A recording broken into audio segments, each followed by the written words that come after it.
A pale morning breeze swept across the rolling fields of Redmont Valley, sliding through the tall grass like a soft hand across violin strings. 11-year-old Ryan Carter stood at the back of the schoolyard, shoulders tight, trying hard not to let his fears show. 3 boys slowly circled him, their shadows stretching over the worn dirt beneath his shoes. His older sister Emily always walked him to this spot. She joked, she scolded, she defended. But today, she wasn't here. Today, she was lying in a hospital bed after a hit-and-run accident the night before, and everyone knew it. "Where's your guardian angel now?" sneered Mason, the tallest of the 3, nudging Ryan's backpack with his foot. Ryan swallowed, fists clenched, not to fight, but to stop them from shaking. He hated conflict. He avoided it.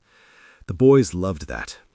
But what they didn't know, what no one in Redmont Valley knew, was that someone else had returned home that very morning. Someone who looked like Emily, but older, sharper, and far more dangerous.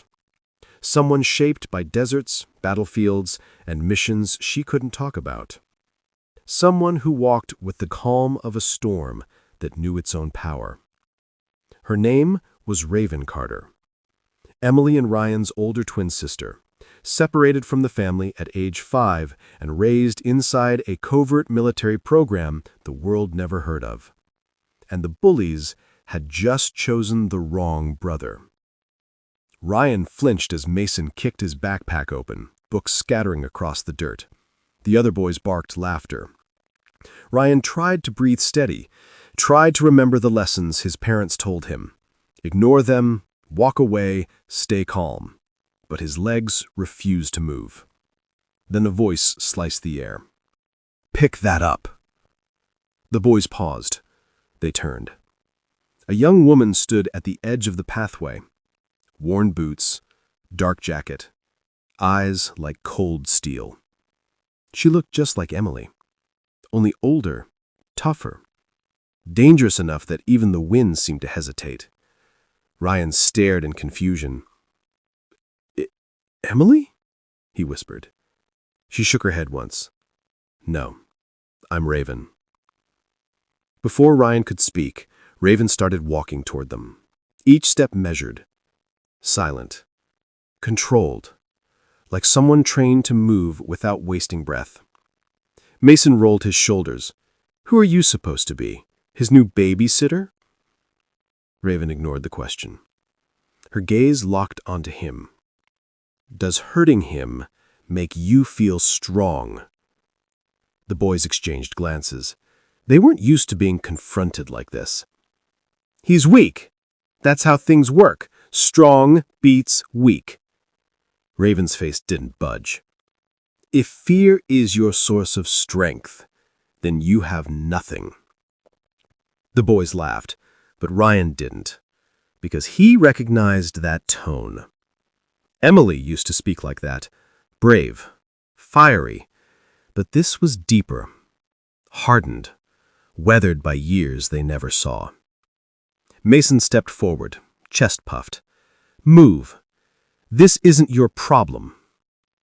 Finally, Raven smiled, but it wasn't warm. "It's been my problem since the day Ryan was born."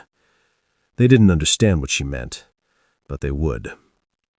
That evening, Ryan sat on the porch swing, knees folded, watching the twilight settle across their small farm. Fireflies blinked in and out of the tall grass. Raven stood beside him, her presence quiet but steady. After a long silence, Ryan whispered, "Emily always looked out for me, and now she's hurt because she was running to get help from me. I shouldn't need saving all the time." Raven slowly lowered herself to sit beside him, pulling a blanket over his shoulders.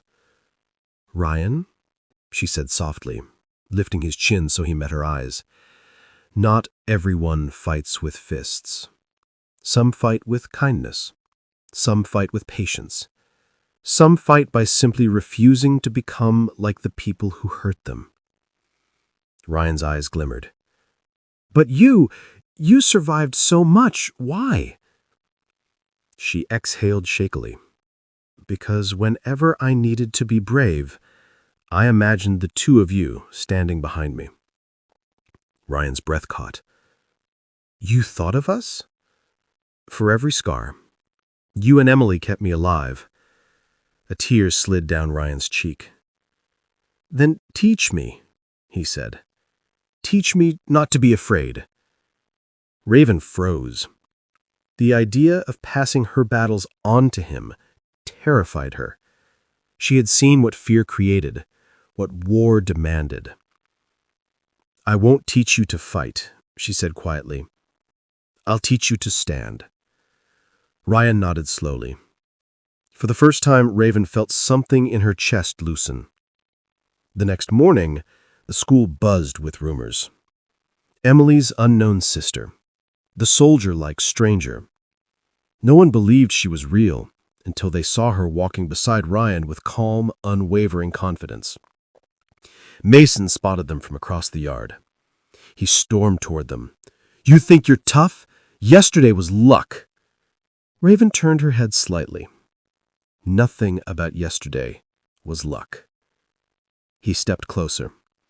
"I'm not scared of you." Raven's expression didn't change. "That," she said quietly, "is your first mistake." Mason lunged, an angry, clumsy charge. Raven didn't move, because she didn't need to.